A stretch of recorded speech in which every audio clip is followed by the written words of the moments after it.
बंधुगण नमस्कार मु देवेश दास आपनकु स्वागत करुछि मो चैनल मस्ती टाइम को। आसंतु आज जानिबा वृष राशिर जात व्यक्तिंक पाई जुलाई 2025 मास केमिति कटिबो एहा विषयरे। एहा कहिबा पूर्वरु मोर अनुरोध कि टिके मो वीडियो को लाइक और चैनल को सब्सक्राइब करि दियंतु प्लीज। जुलाई 2025 मासरे वृष राशि पाई यथेष्ट अनुकूल हेबाकु जाउछि। एठारे विभिन्न दिगकु एक विस्तृत दृष्टि। वृत्ति एवं व्यवसाय सफलता एवं लाभ आपण क्यारियर क्षेत्र रे बहुत लाभ पाई पारिबे। छोट व्याघात आसिब किंतु टिकिए परिश्रम सहित तुमे सेमानंकु अतिक्रम करिबाकु समर्थ हेबो। व्यवसाय क्षेत्र रे भल फलाफल मध्य देखाजिबो। पदोन्नति एवं स्थानांतर व्यक्तिगत किंबा सरकारी कार्यगुड़िकरे पदोन्नति प्रस्तुत करा जाउछि। आपण सरकारी कार्य रे मध्य इच्छित स्थानांतर पाई पारिबे। कठिन परिश्रमर फल तुमर कठिन परिश्रमर शक्ति उपरे तुमे बहुत टंका रोजगार करि पारिबो। गुरु एवं शनि स्थिति धन पाई अनुकूल अटे। गुरुत्वपूर्ण निष्पत्ति जुलाई 13 पूर्वरु अदृश्य निष्पत्ति नेबाकु अधिक बुद्धिमान होई पारे। सतर्कता जदि आपण एक शॉर्टकट ग्रहण करंती एक समस्या होई पारे। शत्रु माने तुमर वृत्तिगत जीवन रे किछि समस्या सृष्टि करि पारिबे। सावधान रुहंतु। आर्थिक स्थिति टंका लाभ अर्थनैतिक परिस्थिति भल हेबाकु जाउछि। बृहस्पति तुमर अर्थनैतिक परिस्थिति रे एक भल प्रभाव रही पारे। शनि मध्य एक लाभजनक स्थान रे अछि जहा टंका लाभ करिबार संभावना अछि। निवेश अर्थ दबा और नबा करिबा समय रे भल भाबे जत्न नियंतु एवं विनियोग करिबा समय रे भल भाबे जांच करंतु।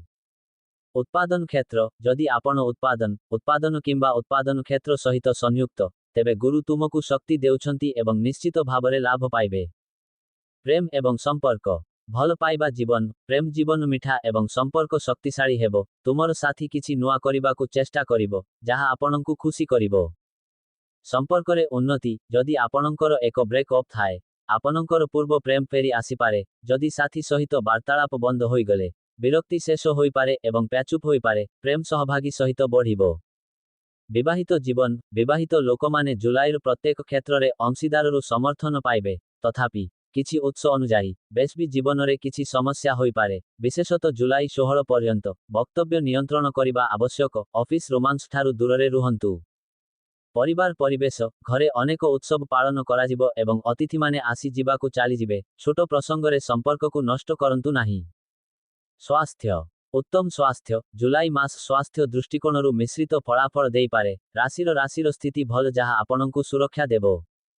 चाप शनिवार तृतीय दर्शन एवं मंगल केतुर मिश्रण जोगु शारीरिक एवं मानसिक स्वास्थ्य नष्ट करि पारे। तेणु केतेक मात्रारे चापग्रस्त होई पारंती।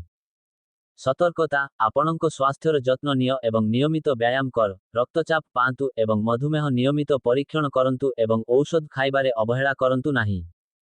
साधारण उपदेश आपनंक कार्य नूतनता एवं सृजनशीलता आनिबाकु चेष्टा करंतु।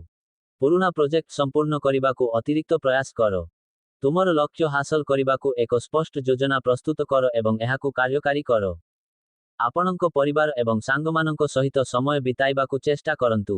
एगोकु एडांतु एवं नम्रता बजाय रखंतु।